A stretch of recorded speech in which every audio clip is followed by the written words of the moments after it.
A couple of years ago, I got shuffled out of the business side and into IT during a reorg. The official reason was better alignment with software delivery. The real reason? I'm expensive, I don't do sales, and IT has a bigger budget. Also, and this is educated speculation, I kept not approving IT's builds for not meeting specs, which apparently makes me difficult and not solution oriented. So now I report to the executive I had previously challenged over the quality of his team's work. Since joining IT, everything has to be a ticket. Doesn't matter if it's a question, a clarification, or divine revelation. No ticket, no work, PMS, handle ticket creation and prioritization, which sounds fine in theory. Except my actual job is to consult with business analysts and developers. I know more about the rules, regulations, and use cases of our software than anyone in the company. And my work doesn't easily fall into a ticket as it's more of a problem-solving role for existing tickets. Still, no ticket equals no work. Bureaucracy over brains. Clients, especially senior ones, tend to reach out to me directly because I can actually answer their questions. Normally, I'd just respond, and if needed, make a ticket afterward for tracking.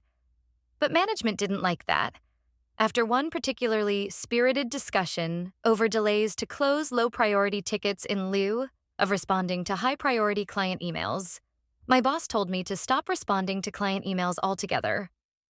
I was to forward them to PMS, who would create, prioritize, and assign tickets. I explained, patiently, that these emails often come from executives and need quick turnaround.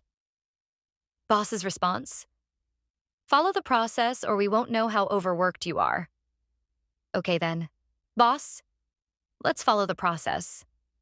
A week later, I get an email from the CFO of one of our biggest clients asking for details about a customized build.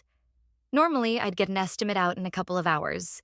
Instead, I CC'd my boss and PM, confirmed I'd received the request, and politely asked them to create and assign a ticket. A few days later, the CFO followed up.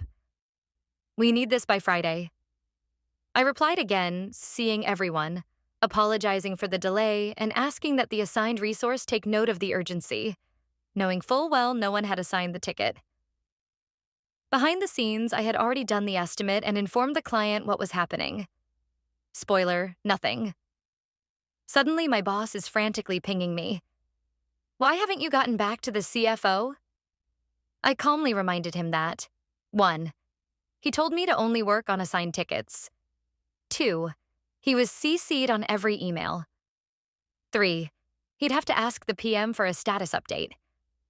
There was a long, delicious silence before he finally replied, okay, you don't need a ticket for everything. In the future, if it's from an executive, just respond and make a ticket afterward. Sure thing, boss.